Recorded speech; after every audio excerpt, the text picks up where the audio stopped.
Enggak kan? Oh ya. Baik, silakan. Oke, Prof. Sebelumnya terima kasih, Prof, sudah meluangkan waktunya. Jadi saya diminta untuk wawancara jenengan terkait kemarin kan Prof Agus Purwanto dikukuhkan. Jadi kemarin Bapak-bapak itu tahunya sudah pengukuhan, meskipun memang belum ada kegiatan, memang kan sudah diberikan amanah menjadi guru besar loh, Prof. Meskipun secara event acaranya belum ada nih, Prof. Tidak baik, sebenarnya tidak banyak bertanya tentang acaranya karena memang acaranya kan belum ada ya, Prof. Jadi saya akan bertanya banyak tentang sepak terjangnya Prof Agus Purwanto. Yang pertama, Prof, terkait sebenarnya yang menarik itu kan peran Prof Agus Purwanto di Muhammadiyah itu hanya paling ramai diperbincangkan itu kan transend, Prof ya. Nah, yang menarik adalah itu kan bukan cuma Muhammadiyah, Prof ya, tapi juga NU, dan itu Prof berjasa di dalam sekolah tersebut. Bisa diceritakan, Prof, kok bisa kalau bermanfaat buat Muhammadiyah itu kan orang-orang sudah biasa, Prof ya. Kok bisa sampai pada tahap membangun juga Muhammadiyah dan NU gitu. Maksudnya gimana? Yang di Tebu Ireng itu kan juga Prof ikut prosesnya atau, Prof? Iya. Ya. Kalau di itu kan menarik, Prof. Maksudnya jasa Prof Agus Purwanto dalam membangun transend di Muhammadiyah dan juga di NU. Maksudnya kami ingin tahu bagaimana ceritanya itu kok bisa jenengan membantu NU juga. Ya, saya justru tertarik dengan pertanyaan ini, gitu ya. Karena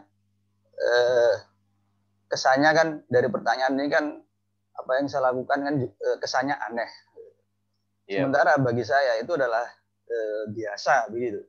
Makanya saya justru ingin balik bertanya apa ini? Apa ya? Kenapa kok ini kemudian menjadi pertanyaan begitu? Mungkin seperti itu.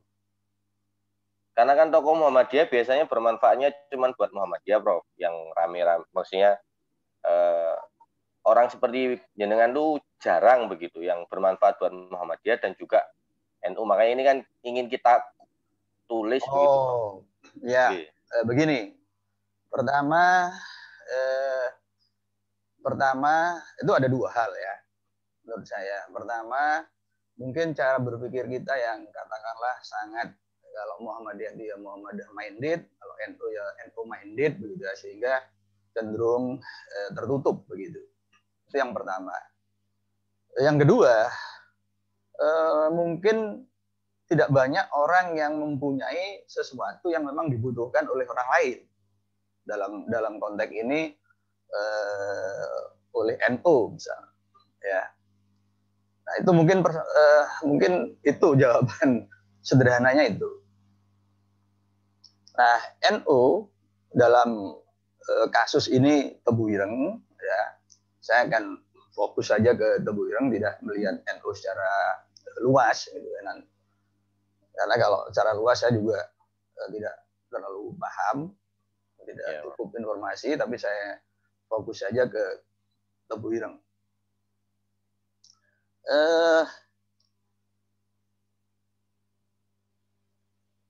2011 saya diajak teman ke Tebu Ireng, dan karena itu, nah ini mungkin yang terkait dengan jawaban dengan dugaan saya yang pertama tadi, apakah kita itu open minded atau close gitu ya. Jadi 2011 saya itu diajak oleh teman untuk menghadiri kegiatan di Universitas Hasyim Asy'ari gitu ya. Sebenarnya pada waktu itu saya juga punya kegiatan, punya undangan di Muhammadiyah ranting ke putih atau mana begitu ya. Nah, saya tidak ingin tidak datang di undangan Unhasyi itu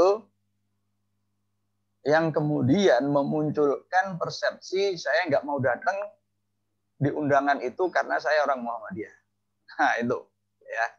Akhirnya kegiatan yang di Muhammadiyah itu yang saya saya korbankan lah begitu ya, kalau itu mau dikatakan dikorbankan. Tapi yang jelas tidak saya hadiri. Jadi itu ya. Nah di situ saya ketemu Gus Solah gitu. Kemudian singkat cerita saya beri hadiah buku, tetapi mungkin karena waktu itu beliau menaruh ekspektasi yang berlebih, dalam artian waktu itu saya ditanya apakah saya itu aktivis PMII begitu ya, aktivis ISNU. Saya juga bingung pada waktu itu mau menjawab, karena kalau saya jawab itu pasti akan kecewa begitu ya.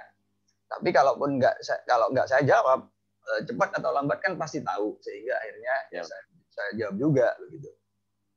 Nah akhirnya ya saya memang melihat ada ya ekspresi lah yang sedikit berubah begitu, sehingga di situ yang kemudian katakanlah buku yang saya hadiahkan itu tidak segera beliau baca, dan beliau baca 1 tahun kemudian.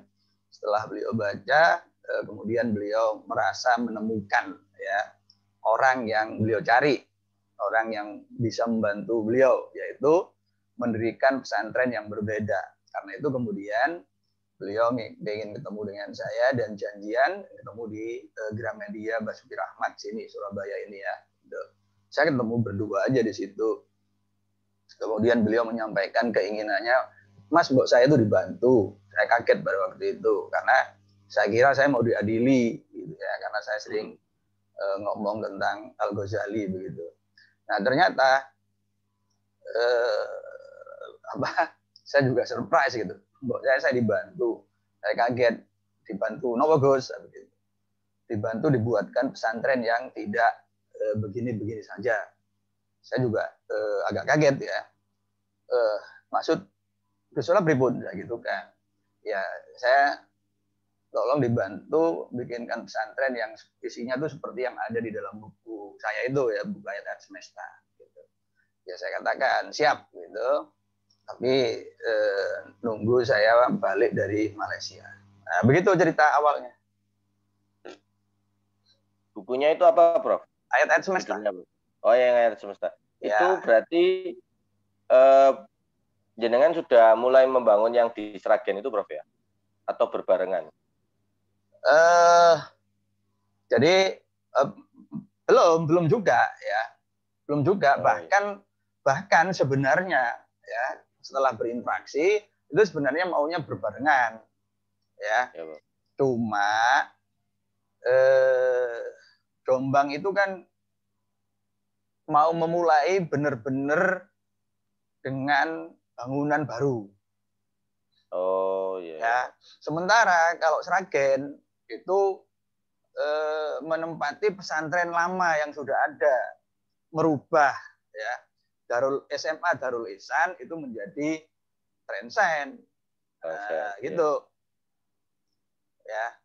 Sehingga kemudian yang itu kan tahun 2012 setelah saya pulang dari Tanah Suci, saya balik lagi ke Jombang, saya tanya, ternyata kemudian beliau nyampaikan, Pak Mas Agus maaf nggak kekejar kalau kita mulai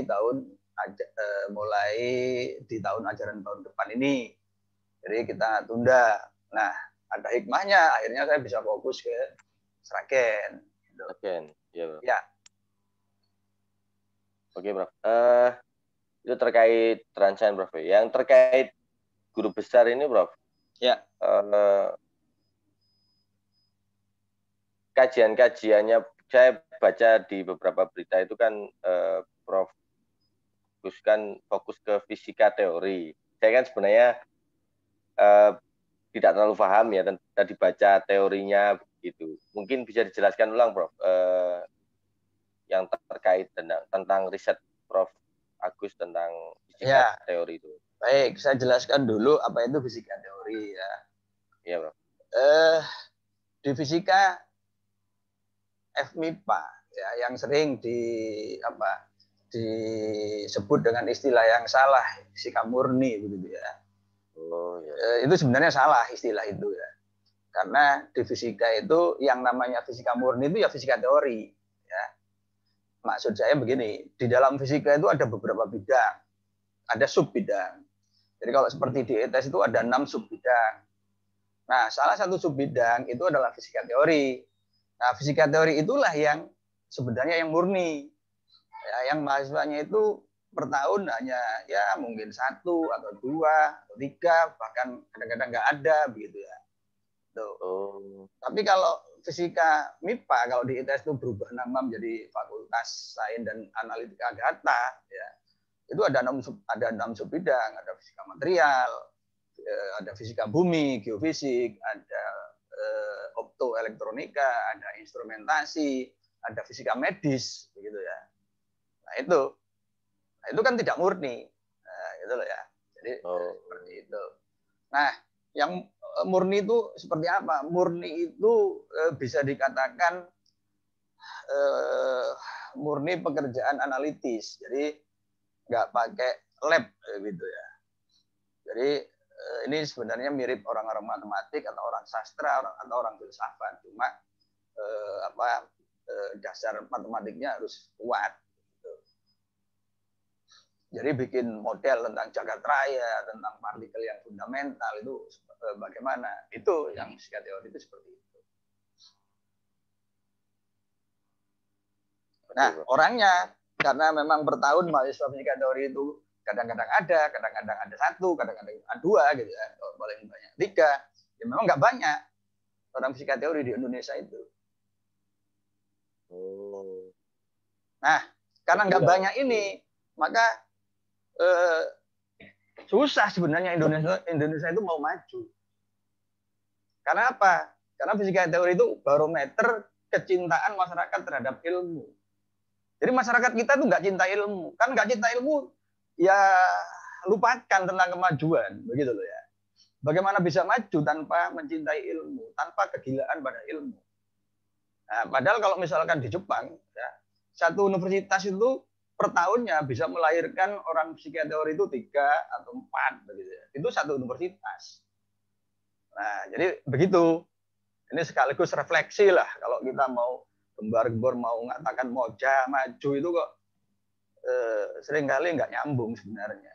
Bagaimana maju tanpa kita cinta ya, dan menghargai ilmu pengetahuan. Itu kan sebenarnya kaspo aja. Iya, Bro. Apa, Bro, manfaatnya fisika teori untuk kemajuan negara dan pembangunan Indonesia itu, Bro? Sains itu kan harus imajinasi, ya. Nggak ada sains tanpa imajinasi. Itu.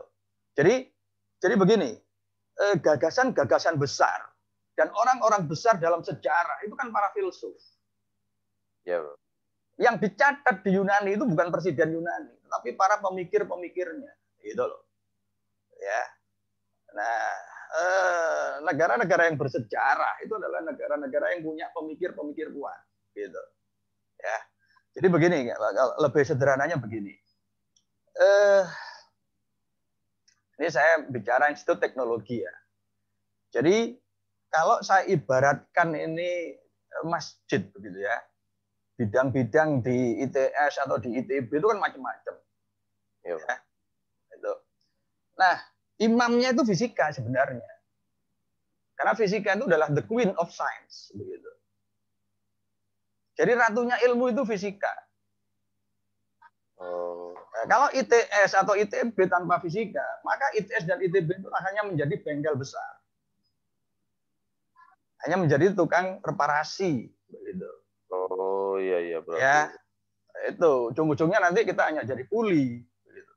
Itu harus ada gagasan-gagasan besar yang mengajak orang berpikir ke depan, berpikir jauh ke depan, berpikir besar, begitu. Ya. Nah, itu tadi fisika. Sekarang fisika sendiri, kalau diibaratkan kamar, fisika teori itu ibarat lampunya. Begitu. Jadi kalau nggak ada fisika teori, itu kamarnya berada dalam kegelapan. Nah, begitu ya. Jadi kita harus berbicara hierarki ilmu begitu. Itu, ya. Ya, Bro. Nah, begitu. Sudah Jadi ada berapa orang, Prof, di Indonesia ini yang guru besar fisika teori? Pertama, seperti yang saya tulis dalam buku saya ya, dan saya sering itu dengan joke ya saya sampaikan. Ketika saya menulis buku itu tahun 2008, jumlah dokter fisika teori di Indonesia itu kan nggak banyak, hanya sekitar 25 ya, mungkin sekarang bertambah lah ya. Tapi itu kan jauh lebih sedikit daripada badak di ujung kulon. Jadi bagaimana kita mau menjadi bangsa maju begitu? Nah itu ya. Ini dari perspektif saya sebagai orang theoretical physicist. Gitu. Nah, begitu. Ini berarti pengukuhannya belum ada tanggal, Prof ya, karena kondisi COVID ini, Prof ya. Saya tadi itu mau tanya sebenarnya ya, kalau disebut pengukuhan itu apa? Karena kalau pengukuhan itu seperti pidato itu ya. Iya, Prof. Biasanya kan ada Saya nggak gitu. tahu itu, saya nggak tahu ya.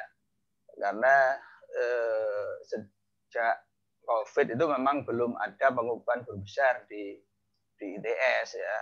Nah, apakah nanti itu akan ada atau tidak, saya juga belum tahu. Saya belum bisa jawab tentang itu. Kalau boleh tahu, Prof, pengajuan menjadi guru besar itu mulai tahun berapa, Prof? Sebenarnya saya ini kan sebenarnya sudah saya infokan ya di YouTube juga. Oh, iya, jadi dulu awalnya saya kan pengennya menjadi guru besar di usia muda ya, ketika pulang dari Jepang 2002 gitu. Tapi kemudian saya punya pikiran lain, saya nggak mau mengajukan guru besar kalau saya belum terbukti mempunyai publikasi internasional dari dalam negeri begitu kan. Ya, hanya memenuhi persyaratan administrasi lah begitu ya. Saya nggak mau. Nah, akhirnya saya memaksa diri untuk bikin publikasi internasional, dan itu 2011 saya punya. Kemudian setelah mencari informasi itu sana sini, saya 2012 mengajukan. Nah, 2013 jawaban bahwa harus diperbaiki ini itu, tetapi 2013 itu sibuk-sibuknya saya mewujudkan Trendsign. Jadi Oh saya iya, Bro. nawiri Surabaya Sragen, Surabaya Jombang, sehingga udah saya pekerjaan administrasi itu saya lupakan. Oh iya. Nah, baru kemudian 2017 akhir, ketika pesantren ini dua-duanya sudah jalan, kemudian saya minta izin ke teman-teman untuk mulai ngurus administrasi. Jadi berkas-berkas saya kumpulkan begitu loh. Ya, yang kurang apa kemudian saya lengkapi. Nah, begitu. Jadi 2018 berkas itu kemudian sudah masuk di Fakultas ya 1 Agustus 2018 gitu. Nah, kemudian 1 Agustus 2019 masuk di institut di ITS gitu ya. Nah, baru saya dipersilakan oleh Senat untuk menyampaikan visi misi calon guru besar itu 27 Maret 2020 ini. Dan kemudian SK itu ditetapkan itu 1 September, terhitungnya itu 1 Juni 2020. Begitu. Oh, ya, Bro. Ini mungkin terakhir, Prof, dengan ditetapkannya Prof menjadi guru besar begitu ya. Berbicara Muhammadiyah, ini ke depan kalau saya meraba-raba, Prof ya, dengan penjelasan fisika teori tadi, kelihatannya kok belum ada yang ke sana, Prof ya, kampus Muhammadiyah. Mungkin keterbatasan pengetahuan saya di Jawa Timur ini begitu. Yang negeri aja juga nggak semua kok ya. Yang negeri itu kan praktis ya, PTN besar aja ya. Yang paling banyak itu ya di ITB, kemudian UI, UGM, lalu IPB, ya, ITS, gitu ya. Nggak banyak memang, belum banyak. Ada harapan nggak, Prof? Kalau di kampus Muhammadiyah ada fisika teori? Sebaiknya apa ya? Sebaiknya jangan dulu ya. Sebaiknya jangan dulu gitu. Karena fisika teori itu berat. Fisika teori itu berat. Ya kecuali kalau Muhammadiyah itu kemudian memungkinkan ya, katakanlah dosen-dosennya itu full riset begitu ya. Itu full riset. Jadi bayangan saya ya dulu ketika saya pulang dari Jepang itu begini, akademisi khususnya yang di bidang IPA itu aktif di persyarikatannya itu ya aktifnya mengembangkan perguruan tinggi khususnya pengembangan lab ya. Bukan dengan urusan-urusan struktural organisatoris. Oh iya, Bro. Sebab kalau di struktural organisatoris ini kemudian nggak nyambung dengan bidangnya begitu ya, nggak nyambung itu. Nah, mohon maaf ini, jadi saya ini jujur aja sebenarnya terlambat ya untuk urusan guru besar gitu. Oh iya, Bro. Di usia saya ini sebenarnya saya harus katakan bahwa itu sebenarnya terlambat gitu ya. Nah, bentuk terlambat, kenapa terlambat ya karena saya sangat aktif di persyarikatan. Iya, direpotkan itu berbeda ya. Iya, itu loh ya. Sehingga itulah kondisi kita. Kan saya sering juga guyon kan, kalau saya diundang ceramah itu, kan saya sering memberi contoh pemenang Nobel yang dari negara-negara Muslim itu kan, seperti Salam, Pakistan, Zubail dari Mesir, Maryam Mirzaghani dari Iran, kemudian Aziz Ankar dari Turki. Mereka menjadi ilmuwan hebat dan dapat hadiah Nobel karena mereka tidak balik ke negaranya. Ya, mereka menetap di Amerika, Salam di Inggris, kemudian pindah ke mana? Tristi. Ya. Nah, tapi kalau misalkan pindah, pulang, ya kira-kira seperti saya menjadi anggota Majelis Tarjih, lalu bahas hisab ruqyat. Padahal hisab ruqyat kan nggak perlu dokter fisika teori. Iya. Itu loh ya. Nah, kayak gitu loh ya. Iya, Bro. Nah, jadi ya memang ini Muhammadiyah kalau memang pengen majunya juga melejit ya bukan basa-basi, ya memang harus ada semacam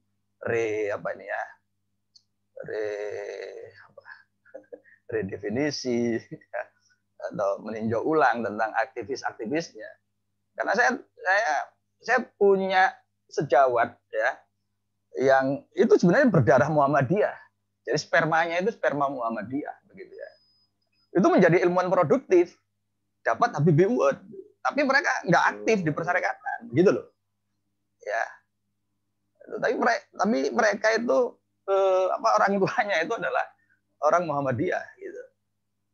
Ya, tapi seandainya mereka ditarik-tarik seperti saya nggak yakin mereka menjadi ilmuwan yang produktif, gitu. Ya, sampai dapat Habibie Award, gitu, dapat apa, gitu. Nah, jadi seperti itu.